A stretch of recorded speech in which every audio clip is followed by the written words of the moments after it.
Assalamualaikum warahmatullahi wabarakatuh. Halo Sobat Juara, ketemuan bareng Citra Maharani di podcast Universitas Teknokrat Indonesia hari ini.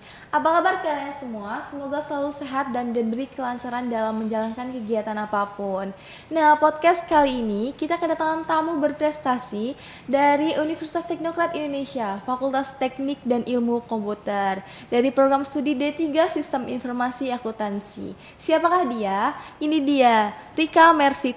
Halo Kak Rika, apa kabar? Halo, kabarnya baik nih. Alhamdulillah. Terima kasih sudah datang di podcast Teknokrat hari ini. Nah, Kak Rika ini pernah meraih juara debat inklusi keuangan tingkat Provinsi Lampung dan juga finalis Gemastik pada tahun 2021 divisi UI UX. Selain itu, Kak Rika juga merupakan asisten dosen dan penerima beasiswa bidik misi di Universitas Teknokrat Indonesia. Nah, Kak Rika, kalau boleh tahu, apa sih kesibukan Kak Rika saat ini? Dan juga kalau boleh tahu, apa yang memotivasi Kak Rika untuk menjadi asisten dosen, sedangkan dengan kesibukan yang sangat padat? Oke. Kesibukan sekarang di mahasiswa tingkat akhir pastinya nyusun tugas akhir dong.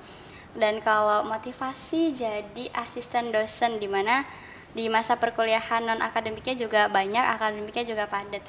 Motivasi jadi asisten dosen itu karena dari awal kuliah itu punya tujuan memperbanyak pengalaman kita, banyak-banyak relasi kita di perkuliahan gitu. Nah, terus untuk cara kita bagi waktu dari perkuliahan sama asisten, terus sama dari UKM, itu gimana kita punya namanya manajemen prioritas. Gimana caranya kita mendahulukan apa yang sudah seharusnya kita dahulukan gitu, mana yang menurut kita penting dan mana yang menurut kita kurang penting gitu. Jadi balik lagi sama tujuan dari kuliah kita, apa sih tujuan awal kita kuliah gitu. Kalau kita punya tujuan buat dapetin IPK 4 atau buat dapetin achievement banyak dari perlombaan atau kita mau memperbanyak relasi dari organisasi, itu balik lagi sama diri kita gitu, mau jadi apa sih kita nantinya gitu. Oke, nah ngomongin tentang kehidupan ya Kak, generasi Z sekarang ini identik dengan yang lagi ngetren atau yang lagi booming pembahasannya tentang quarter life crisis. Menurut kakak gimana sih quarter life crisis itu? Oke, quarter life crisis ya. Di masa kita kuliah kan di fase-fase umur 18 sampai 30 tahun ya. Nah, itu kan di fase-fase itu kita lagi mikirin nih, kita ke depannya mau jadi apa, kita mau karirnya tuh gimana, dan kita juga harus punya goals apa sih yang harus kita kejar selama kita di masa di masa-masa life quarter crisis ini gitu. Kakak sendiri pernah nggak sih mengalaminya? Biasanya life crisis yang seperti apa gitu?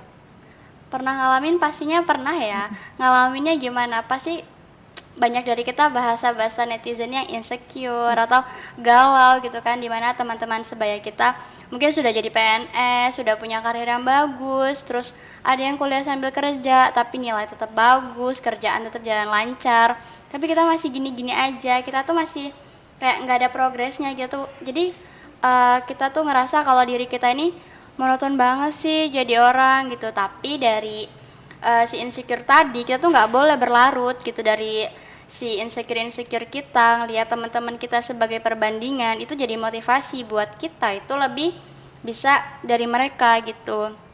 Kalau mereka yang kuliah sambil kerja aja punya karir yang bagus, punya nilai yang bagus, kenapa kita yang fokus belajar kita nggak bisa kayak mereka? Seharusnya kita bisa lebih dari mereka dong, karena kita lebih fokus untuk belajar gitu. Ada nggak sih dari kakak tips and tricks gitu untuk mengatasi rasa tersebut untuk para generasi Z sekarang ini? Ngerasa insecure gitu ya, gimana cara ngehadapinnya? Tips and tricks. Tips and triknya tuh nggak banyak sih, pastinya kita harus merasa kalau diri kita ini punya value yang lebih gitu kan.